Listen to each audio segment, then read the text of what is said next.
Welcome back, students. Welcome to our IT class. As we have seen various types of operating system, now we're going to move into the mobile operating system. So you can identify what it really means by looking into the topic, which is mobile operating system. The operating systems which is used in mobiles. So, we call it smartphones nowadays because they are smart. So at the earlier days, the mobile phones are meant to be used for calling purpose. But what about now?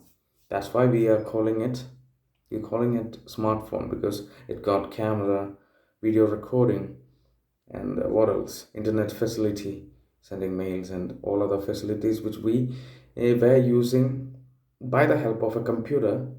Now we can do it by our mobile phone or smartphone. So everything every facility is available in the smartphone by the help of operating system because that provides an interface between us and the mobile phone. So the touch screen and it provides a graphical user interface and a touch screen interface so that you can easily work with the mobile phone without any previous experience.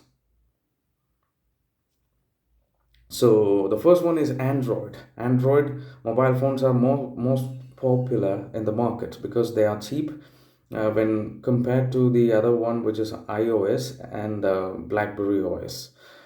But they provide all the facilities the iOS and the BlackBerry OS provides, so that the Android phones, mobile phones, are so popular nowadays. Android OS is a Linux-based platform for mobile phones.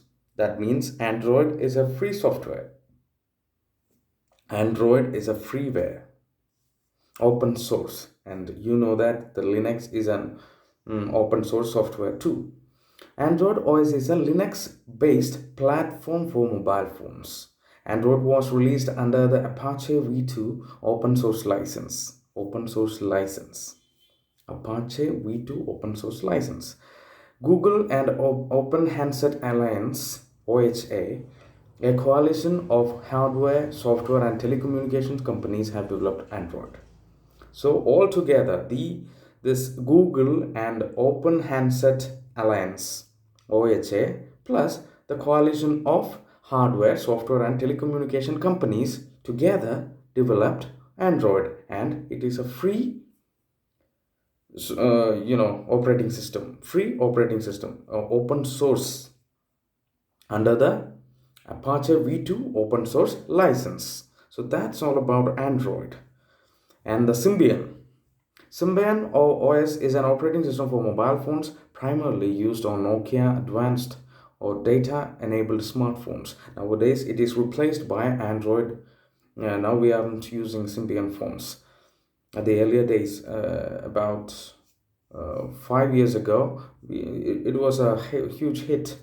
Like Symbian phones, mobile phones, they introduced in Nokia phones and data-enabled smartphones.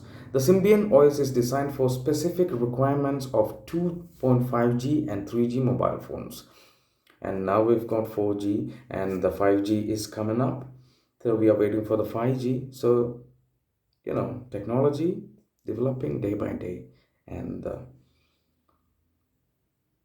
so that we will be using newer technology. Windows Phone, the other one is Windows Phone. Windows Phone 7 and 8 are mobile operating systems developed by Microsoft and are the successor to the Windows mobile platform, although incompatible with it. Windows Phone 7 was Microsoft's answer to the flourishing smartphone world, and Microsoft, the company who developed Windows 7, Windows 8 operating system for the computer, also introduced one for mobile phones, and that is Windows Phone, and that was actually a flourishing answer to the smartphone world from Microsoft. And Apple iOS, known as iPhone OS before June 2010. is Apple's mobile operating system. It is exclusively for Apple smart devices like iPhone, iPad, iPod Touch, etc.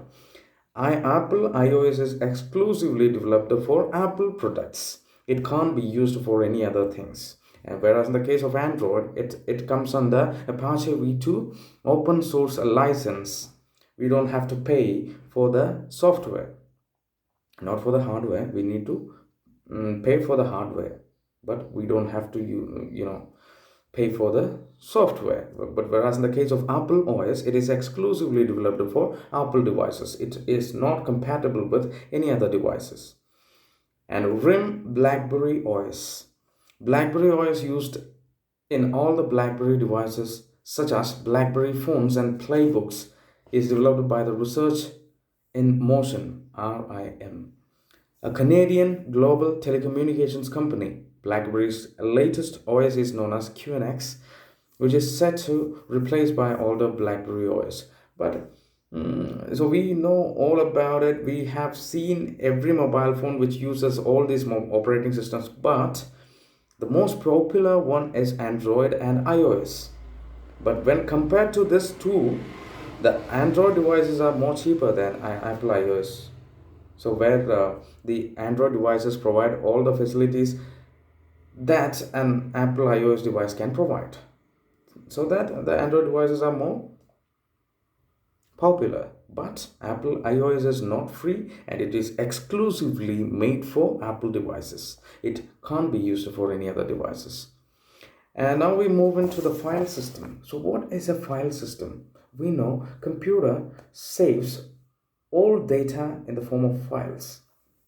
So when we click on my computer and when we dig into when we go to any of the hard drive, so we can see files, various kinds of files like image files, songs file, audio files, video files, setup files, execution files. So computer storing everything in files so that it will be so easy to find out a specific file from this organized file structure. So you can see two pictures here, 4.9 file system. So you can see in the 76th page, the clothes, keys, shoe, papers, etc. are not organized and one is organized. So what is the difference? What is the use of it? To keep it organized. So you can select or you can find the specific one which you needed at a time when you wanted it. You can find it easily if it is organized, but it will take a lot more time to find that thing from this messy clothes set. So that's a perfect example for file organization. So if you are not keeping your file organized, it will be so difficult to find a specific file from this messy file set. So the OS, the operating system, gives us the facility of keeping it organized. So how this operating system organize files, and how can you go to any file, and how do you know what is the path? So that's what we're going to discuss. So we're straightly going into the chart or the hierarchical file system. The structure is given here in the 77th page. So the first one, you can see a slash, which can be any drive. So when you double clicking on the my computer, you will be directly go to the my computer and you can see the partitioned hard disk or hard disks. So in that CDE, so it can be named anything as you like. So it will be anything. ഏതെങ്കിലും ഒരു hard disk ആയിരിക്കും ഇത്, അല്ലെങ്കിൽ hard drive, നമ്മൾ partition ചെയ്തിരിക്കുന്ന ഒരു hard drive ആയിരിക്കും ഇത്.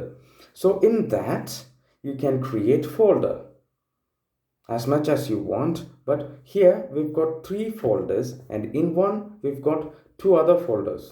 Inside this first folder we've got 2 other folder, and in this 2 folder, in the first folder we've got another folder, and and in that folder we've got a file. So it's a little bit confusing, so I want you to look in the diagram.